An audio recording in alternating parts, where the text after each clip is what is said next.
Let me explain to you all very clearly why I do not agree with the raising of the speed limit fines in this country. When you see these things and you see somebody get catch doing 30 over the speed limit, the first thing you're saying to yourself, it's good for them, let them pay that 4,000. What are they doing driving 30 above the speed limit? We'll get to that just now because many of you all are playing judge, jury, and executioner. Meanwhile, this is the cap you're wearing. You don't drive. You are a passenger princess. You're in your grandchildren car. You're in your man car. You're in your friend car. You're in everybody else's vehicle except yours. So you don't understand how speed works. Let me break it down to you. Psychologically, this is the speed limit that they're trying to get into your brain when they talk about the speed limit. 100 kilometers. So you are now envisioning somebody doing 120, 180. And in your mind, psychologically, it's good for them because they have conditioned you to think about only the upper speed limits, the 80s and the 100s. So anything above that is definitely unsafe.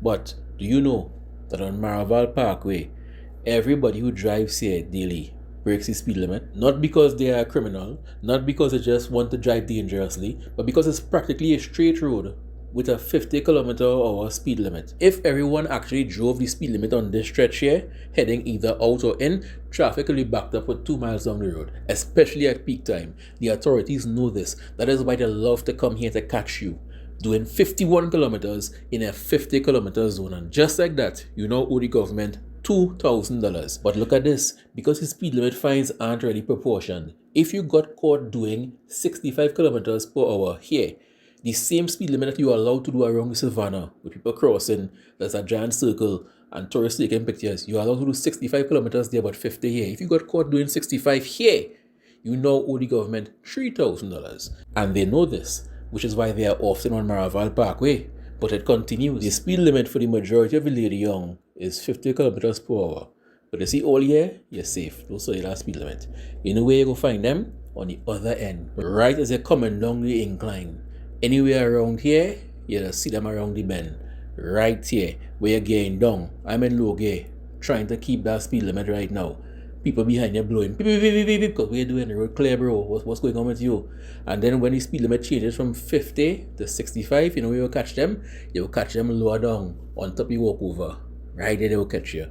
You know why they just go there? It's a trap. They know in their mind that it's very easy for you to go over 50 kilometers per hour coming down here. They know that. 50, 51, 52, 53, pull aside. $2,000, $3,000. But I can hear you all saying, Rambles, come on. If you get caught doing 30 kilometers above the speed limit, you clearly was speeding. Watch this. Do you all know that all here the speed limit is 100 kilometers per hour? This is when you are heading in another direction. And right around here is a sign that is in your periphery for all but about 3 seconds that shows you that the speed limit from this point is no longer 100. And most of you all are started doing 100 kilometers per hour every single day, which is why almost every week in the traffic group you can hear about speed traps right around this area.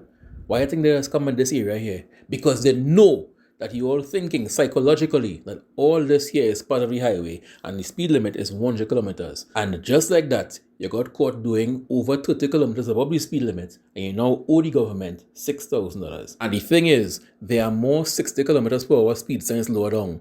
But all here is where they has be targeting you with the radar because it has be on top the flyover pointing right here to catch you doing 100 kilometers per hour in a 60 kilometers per hour zone. So you see all those people who don't drive and they don't know how the roads operate. They don't know that they have many roads around Trinidad and Tobago just like this with speed limits that makes no sense whatsoever. I don't want to hear you all. Shut up in the comments. Many of you all don't drive. You don't own a vehicle. You're in other people's vehicle. Shh. Because if you used to drive, you would understand that most of the speed traps aren't in these zones. They are oftentimes found in the lower speed limit zones where it's easy to go over because nobody drives that slowly. If you knew that, you wouldn't be on the internet talking nonsense whole day about follow the law, just follow the law, follow the law. You wouldn't be talking that shit. It have many of you all that are going to owe the state $6,000 very soon. Very, very, very soon. And when you look for the speed sign, behind some fig tree leaf, you never even saw it. And here I thought that Rohan Sinanan was oppressive. Bad talk the innocent man for years on social media. And then somebody from my own community jumped into the parliament and double all the fines on them. Nice. They really said that when you're in good house, bad houses come and call you. Or something so they said.